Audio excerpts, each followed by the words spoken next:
Hey, I'm Kelsey from roughandtumblefarmhouse.com, and today I thought we would go on a homestead tour.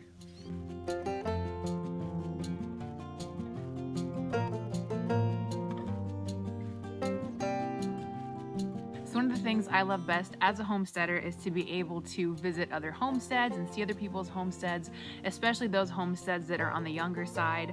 We just got our homestead about 3 years ago, and so it is very much still a work in progress. Honestly, I don't think there is a single thing on this homestead farm that is finished or in the state we want it to be, and that's something that I always get a lot of encouragement from. Sorry, oh my gosh, the horse flies are terrible today. That's something I always get a lot of encouragement from, is seeing other homesteads that are just starting out, so that way I can go, oh thank God, I'm not the only one with fencing that's collapsing, or I'm not the only one who's tying things together with twine and duct tape. So I just find it to be really comforting. So my husband, if he ever watched this, is going to be so mad that I'm showing like the ugly parts of our homestead, but that's the important thing, I think, is to be completely honest as to what the homestead experience is like. Now, even though our homestead is only 3 years old, I have about 10 years of homesteading experience. After I got my 4-year degree, I went to school for a 1-year sustainable food production program where I learned all about fencing and pasture management and even how to drive a tractor, like all that kind of stuff. It was a great program. It doesn't exist anymore, which is such a bummer. But after that program, I apprenticed at a bunch of different farms. I spent lambing season helping at a Black Welsh mountain sheep farm. I spent the better part of a summer working at a grass-based dairy. They also did pastured pigs and poultry. And I worked weekends at a very small scale goat dairy. And then the last apprenticeship I did was 4 years at an organic vegetable CSA, where I lived year round and worked there for quite a few years. And I also worked at some community gardens too. And so even when I wasn't actually at a farm or living on a farm, when I was working in community gardens, you can ask my poor roommate. He had to deal with the smell of kimchi being fermented in my bedroom. Bless his soul for putting up with me. So even though we weren't on our own homestead, I've been really working on homesteading skills for well over a decade.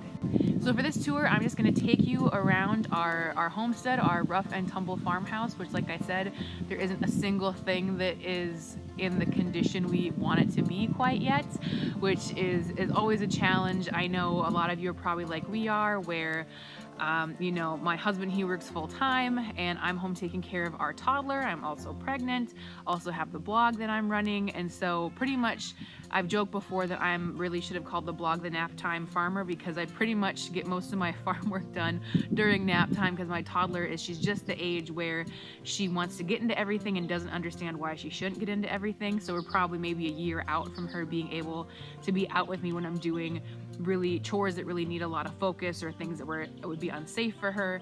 So we're really just kind of homesteading and farming sort of in the margins, which really you don't gain ground very quickly, and things break just as fast as you fix them. So the first thing on our homestead tour is this is our front pasture along the road, which actually looks nice. I still need to put a line of hot wire across the top here, but we just redid this front line of fencing a few weeks ago. Fencing is a constant struggle that it just exhausts me, but this, I wish I had before and after for this, because it was such a ramshackle, tumble down, barely together situation. So we just got this new gate and then put up some nice woven wire.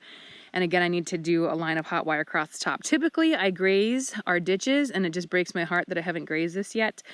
But our calves are not being very good about the hot wire fence, and this is, I mean, like right on the road here, and so it's just too risky to have them out here where they could be hit or cause an accident or something. But I want you to see one little chunk of good looking fence at least before I show you our sketchier fence soon to come.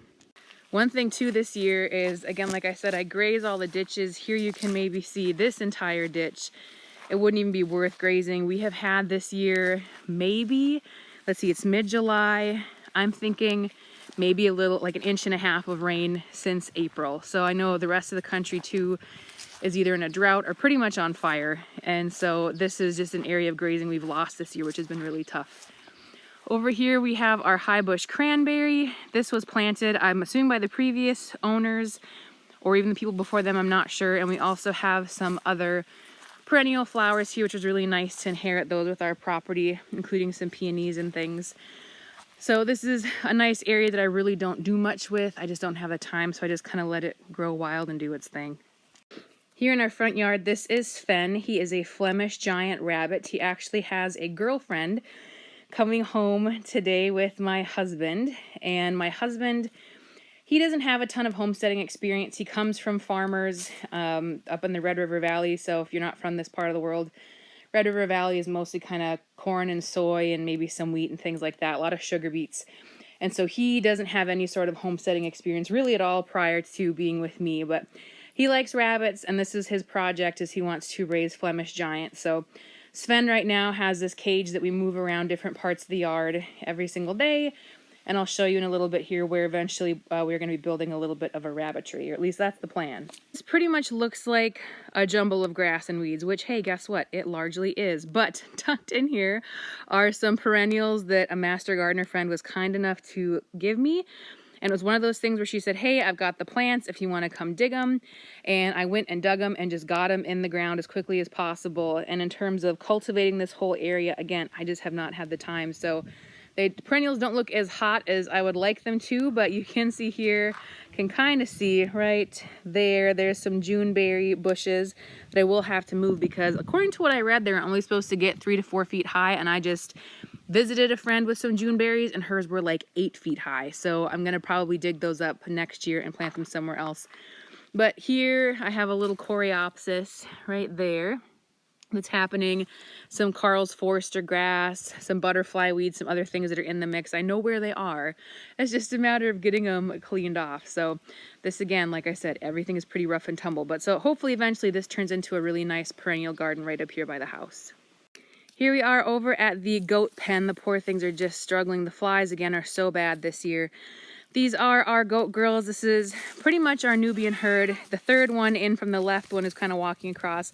That's Ray. He is actually still a buckling. He needs to be weathered here soon. The two on the right, those are our twins from last year. And then that is their half sister there to their left. She was born back in January. She was one of my winter kids that happened because our buck got loose. And then there is Mary on the left. We bought her this year. She's actually an American Nubian, not a purebred Nubian. And so I'm excited to see how her genetics do. So they are in what used to be the garden. But if you look here, it is completely surrounded by pine trees and other trees. And so this half does get a decent amount of sun, but it really didn't make sense to keep putting a garden here. So this pen is actually designed to be just a buck pen. If you've watched my channel before, there's the goat shelter that I made. So I designed this pen to be for 1 to 2 goats for a buck and his buddy. And that's all the bigger it's supposed to be. However, these boneheads absolutely refuse to be good about electric fencing, and we move our animals around. Our cows get moved around. And until these girls can pay attention to the electric fence, this is where they have to stay. So this is basically their training pen. So, I mean, it's not terribly small for this many goats, but I would like them to have more space. But like I said, until they will just start respecting the fence, this is kind of where they're stuck. So they have made their own bed. But this is supposed to be, like I said, just a 2-goat pen. So our goat pen is just off to the side of our house. That's where we were before, up by the perennial bed. There's Sunny, our gorgeous English Shepherd, here for the tour, coming now probably for a snuggle. Over here you can see then we have the second driveway that goes down to the rest of the farmyard. We have 5 acres here, and we are actually planning on in the next year or two, depending on how crazy the housing market is, getting a bigger property. I mean, if you're fine with feeding hay, or if we just had like a milk cow or something, we would probably be fine with this 5 acres, but I really don't want to be feeding hay all summer long. It's really important to me to rotationally graze, and right now we have to just graze the perimeter, so it's a lot of fence moving.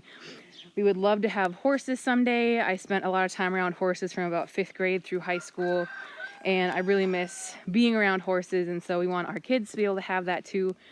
So we'll definitely be looking for something bigger sooner, if not later. This is one of my favorite little buildings on the farm. It's just like a little mini red barn that was moved onto the property. Our neighbor actually lived here originally and built this house, and her husband, I believe, brought this little property on. You can't really see because it's dark, but Iris the pig is in there sleeping right now. And back there you can see her wallow. This pen stretches back into the trees, but this is what we are going to be turning into our rabbitry. We are selling Iris, our pig, which makes me so sad because she's a great pig, but she's basically become a pet at this point. We did breed her last year. We did raise up some piglets and butcher them once they were old enough for our own meat and for our families. But really, in terms of infrastructure, we don't have a trailer. We have a very old pickup. And in terms of just space and fencing and time, you know, something really has got to give. Like I said, most of the farming that happens, you know, 2 hours a day at most, not counting chores, is me during my daughter's nap time. And with another baby coming and everything, we're really just trying to focus more on what I can manage by myself out here and what we can manage with the little bit of infrastructure that we have and can afford. So pigs, someday we would like to have pigs again, maybe some sort of heritage breed, but they're just not in the cards right now. So we're hoping to find another good kind of homestead where, I mean, all pigs pretty much are destined to become bacon, which is really sad, but we are hoping that we can find a home where Iris can live for at least a couple more years because she's such a good mama and such a cool pig. So this is our backyard, which we use as pasture, which is why it looks kind of crazy. It also looks dry like everything else. We get about a day and a half of grazing out of our backyard because, like I said, we just have so much livestock compared to what we have in terms of grass, and our grass isn't that great of quality. So this actually is one of our better pastures sometimes. So our backyard never ever looks mowed evenly. It pretty much is just like this, looks like a pasture. So here next door, this is a really cool little space that the previous owners used as a leather shop, doing saddle repair and stuff like that, and I've had such dreams of turning it into a cool little kind of she shed situation. And honestly, before we move, it probably just won't happen because there's so many other things that are more important to do. Actually, I'll show you the inside because I love this space. There's my crock pot because Iris got leftovers from supper. We'll go in here, probably messy. Yes, messy. But so again, this was a cool little saddle shop. We keep some gardening equipment and stuff in here, so it's kind of like a little bit of a garden shed. Those are my Earthway cedars I got at the Amish auction for 15 bucks a piece. I will always tell the story of the Earthway cedars. You can check out more about that on the Amish auction video if you're interested. But I just love this room and have so many thoughts for it. But again, just realistically, it's not going to happen. Here is our garden, which I expanded this year by about 4 raised beds. Oh, the poor zucchini are looking awful. It's just been so hot and so dry. And my garlic also looks terrible. But aside from those beds, things are actually doing really, really well this year. Like I said, I expanded by 4 beds over there. These are just cedar fence pickets that we used. And then we use snow fence for a pretty affordable gate, for affordable fence. I don't actually have a gate on this garden. It's just the extra chunk of fence here that I just open up the corner and go in for harvesting and watering and things like that, which it looks like I'm gonna need to do today because my zucchini look just way too sad. So that's our garden, which if you're interested in seeing more about the garden, I'd be happy to take you on a little mini garden tour.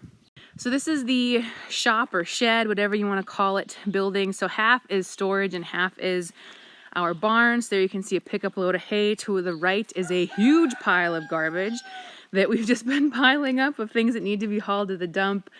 You can see too, there's quite a bit of old hay built up that needs to be hauled out of there. It's a little bit dark, sorry.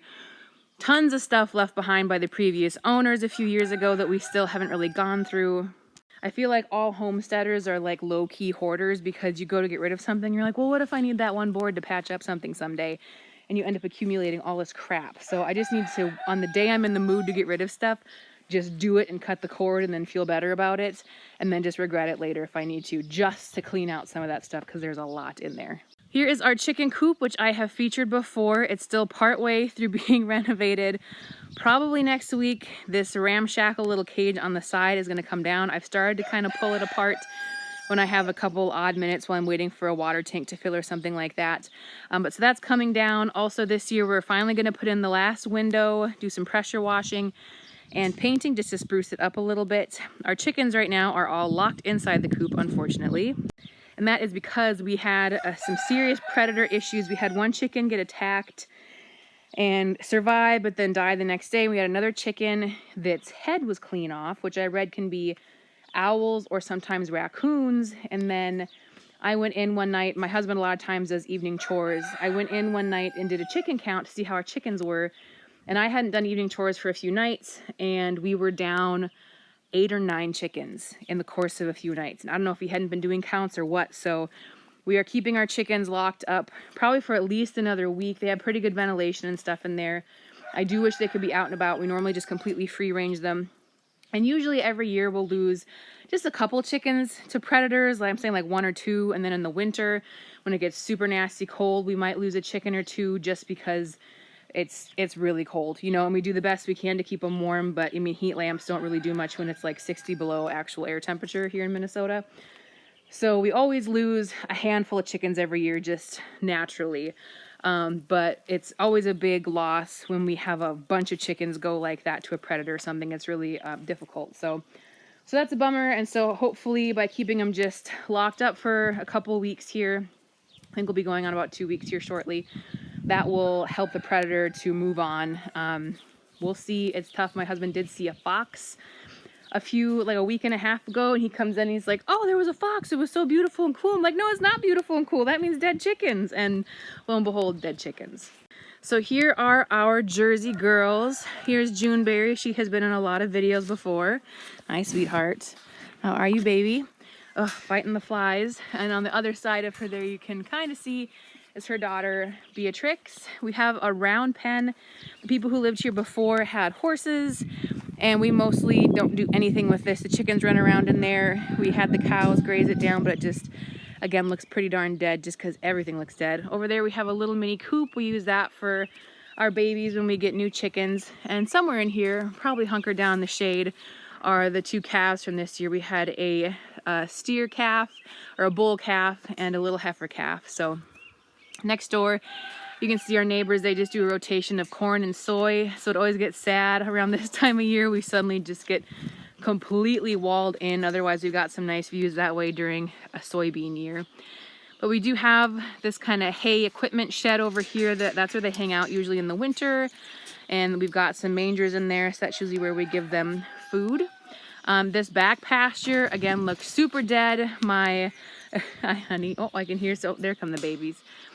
They're way over there. Normally I fence that off and I graze that in rotation, but because my electric, I don't want to get into my electric fencing right now. It's such a pain that I haven't been able to fence that off. So they have pretty much grazed that down to absolutely nothing, which is the last thing that I want to be doing, as I'm always trying to be really responsible about how we graze our grass. So that does not look ideal, but it just kind of is what it is this year, unfortunately.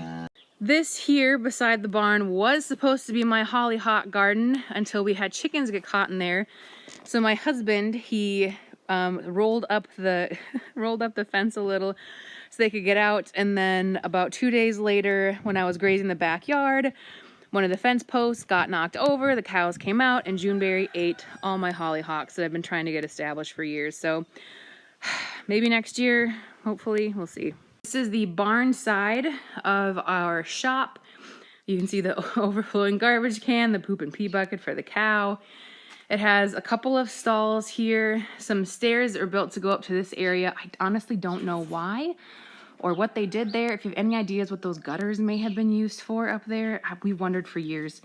And just kind of some storage over here, different things. This is typically where I milk. I just tie Juneberry up here and milk. I haven't milked for probably, gosh, a week at least, just because we've had some travel and summer things going on.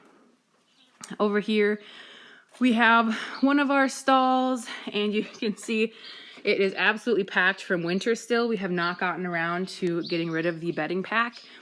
It's just been so miserable hot. I probably won't do it till later in the fall. So there you can see, oop, if the door would stay open, pretty thick winter pack is what we do.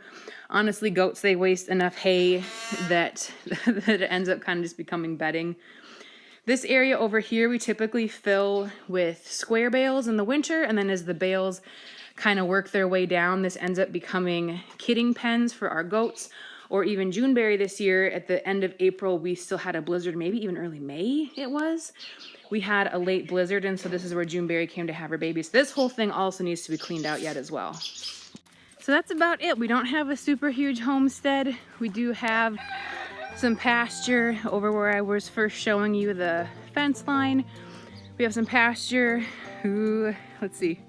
Yeah, right back there. And like I told you, we kind of graze the the perimeter as well. So hopefully this was encouraging to you if you are a new homesteader or dreaming of a homestead, to kind of give you that realistic look at what a small homestead might look like. I know if you've got friends like we have, or you watch YouTube, you see people who've been at their homestead for 15, 20, 30 years, and they have these like beautiful homesteads that run really smooth and don't have fence breaking all the time and animals escaping or whatever else. And so it can be a little disheartening sometimes. So hopefully knowing that there are other homesteaders out there like you, dealing with limited budget, limited skill, or limited resources, you know, those are all such important things to have: time, money, and skill.